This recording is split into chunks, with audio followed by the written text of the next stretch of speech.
Goeiemôre geliefde disipel van Jesus en baie welkom by nog 'n episode van In Jesus Bybelstudie. Ons is besig met 'n reeks getiteld Jou identiteit in Christus. En vandag is episode 41 van hierdie reeks. En jy mag dalk wonder, hoekom kamp ons so lank op hierdie tema? Ken die ou dan nou niks anders in die Bybel nie? Jy moet maar self besluit oor daai laaste vraag, maar ek kan jou een ding verseker. 'n Baie groot deel van die probleme wat ons as wedergebore Christene vandag ervaar, is omdat ons nie weet wie ons is in Jesus nie. Ons weet nie wat by wedergeboorte gebeur het nie, en ons besef nie wat ons nuwe identiteit nou in Jesus is nie. Hoe weet ek dit? Wel, om net mee te begin, verwys meeste Christene nog na hulself as sondaars. Hoe is dit moontlik? Jy kan nie 'n seun of dogter van God wees en 'n sondaar wees, alles op dieselfde tyd nie. Dis net prakties onmoontlik. Hoe kan 1 Johannes 4 vers 17 sê, ons is net soos Jesus in hierdie wêreld, maar ons noem onsself sondaars? Dan noem jy mos vir Jesus 'n sondaar. En ek is nie net besig om met woorde te speel nie. Dis baie meer as dit. Dis identiteit, of die gebrek daaraan. Romeine 12 vers 2 sê uitdruklik, as ek en jy in hierdie lewe 'n daadwerklike, drastiese verandering in ons lewens wil sien, moet ons begin om anders te dink. Ons moet begin om ons denkpatroon te herbedraad na die waarheid van God se woord. Ons moet begin om nie te dink, en wat ons dink moet bietjie vir 'n slag by ons mond uitkom. Ek's 'n seun van God. Ek's nie 'n sondaar nie, maar ek's 'n wedergebore kind van die Almagtige. Ek is net soos Jesus. Ek is heilig, ek is regverdig, ek is vlekloos en ek is geliefd. Ek is voor God in Jesus, alles wat ek veronderstel is om te wees, en ek kan alles doen en alles bereik wat Jesus vir my instoor het om te doen en te bereik. As ek met 'n berg praat en vir hom sê om te skuif, sal hy skuif. En hierdie is baie meer as net positive speaking. Dis glo in jou hart wat die woord oor jou sê en getuig daarvan. Dis om daadwerklik iets te begin doen aan ons thinking en te sê genoeg hiervan. Ek gaan 'n besluit maak om God se woord te glo. Ek neem vandag 'n besluit dat as die woord iets oor my sê, dan gaan ek dit glo. Ek gaan daarin begin stap en ek gaan dit uitleef. Ek gaan ophou met hierdie, ek is maar net 'n sondaar en 'n bedelaar voor God vir 'n bietjie genade. Daai is godsdienstige snert. Gooi dit van jou af, dis onskriftuurlik. Wat is die eerste ding wat die pa gedoen het met die verlore seun toe hy teruggekom het by die huis? En hou in gedagtes, Jesus vertel hierdie gelykenis. En hy skep vir ons 'n prentjie van sy pa, God, wat nou ook ons Abba Vader is. Die heel eerste ding wat hy doen, is hy omhels daai seun en soen hom vurig. Daar's geen manier dat daai pa 'n vreemdeling, met ander woorde 'n sondaar, vurig sou soen nie. En onmiddellik daarna doen hy 3 dinge om die seun se identiteit te bevestig. En kyk mooi, al 3 dinge is om die seun se identiteit te bevestig. Vir wie? Vir die pa? No way. Die Vader weet presies hoe hy na jou kyk en wie jy vir hom is. Maar hy het geweet, daai seun gaan sukkel om te weet en te verstaan hoe sy pa oor hom voel en hoe sy pa hom sien. So die pa kom herstel heel eerste met fisiese gebare die seun se identiteit, sodat die seun en almal om hom kan weet hoe die pa hom sien. Die eerste is, hy trek vir hom 'n nuwe kleed aan.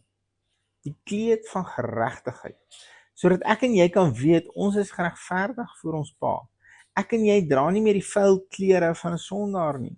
Nee, ons het 'n nuwe kleed. Die geregtigheid van God in Jesus, volgens 2 Korintiërs 5:21. En ek bedoel dit met groot respek, maar hierdie was nie 'n geheime onderbroek nie. Dit was 'n boekleed. Dit was 'n jas wat alles van sy verlede bedek het, sodat hy en almal om hom kan sien hy is wie sy pa is. Jy bring geen eer aan God deur na jouself te verwys as 'n sondaar nie. Inteendeel, dis 'n klap in die Vader en in Jesus se gesig, want hy het vir jou sy kleed van geregtigheid gegee om met trots te dra, want dit het hom duur gekos, maar vir jou en my is dit 'n gratis geskenk.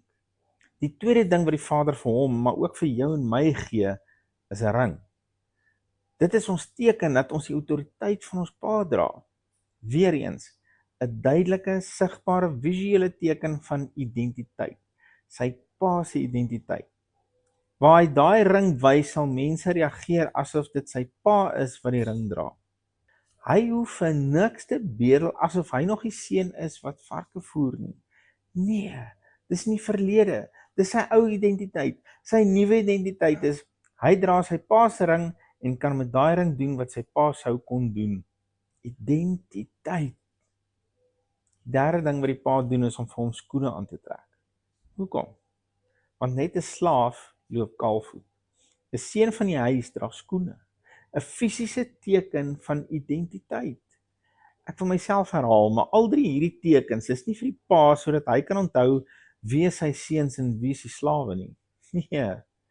Dis vir die seuns sodat hulle kan onthou wie hulle is en dis vir die mense met wie hulle in kontak kom sodat hulle kan weet wie die seuns is en met wie hulle te doen het. Kan jy sien, geliefde disipel, hoe belangrik dit is dat ons weet wat is ons identiteit nou as wedergebore seuns en dogters van God. Ons is nie meer verlore nie. Ons is nie meer sondaars nie.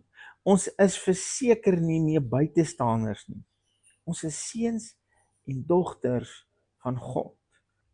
Ons het sy geregtigheid.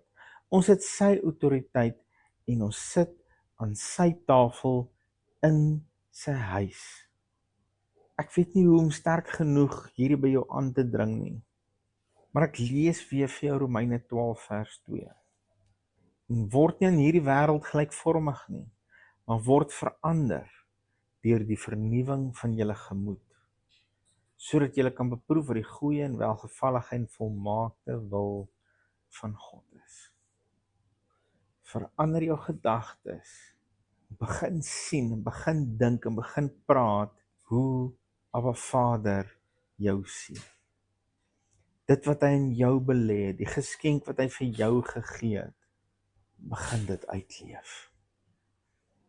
Here Jesus, dat u Gees vandag u woord lewendig en wakker sal maak en dat ons opnuut 'n besluit in ons gedagtes sal maak. Ons kies om u woord te glo. Ons kies om te glo ons is geregverdig voor ons Pa. Ons kies om te glo ons het u autoriteit. Ons kan doen wat u van ons vra om te doen. En ons kies vandag om te weet dat ons dra u skoene. Ons is u seuns. Ons is deel van u huis. Ons sit aan u tafel en is 'n vol tafel. En ons beker loop oor. Help ons Heilige Gees om hierdie te vat en daarmee te hardloop. In Jesus naam. Amen. Geliefde van Jesus, hou jou oog op Jesus en jou neus in sy woord. Shalom.